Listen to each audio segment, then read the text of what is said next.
In front of me is OPPO F19 and today I would like to show you how you can change font style.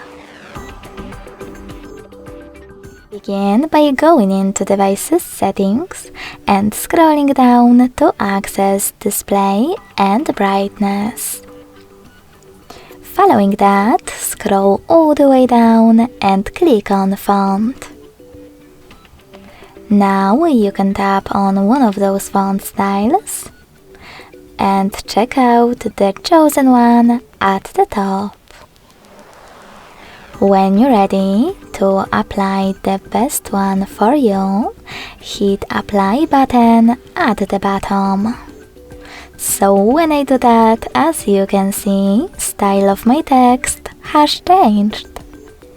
Thanks so much for watching. If you enjoyed this video, smash that like button, comment and subscribe. Bye!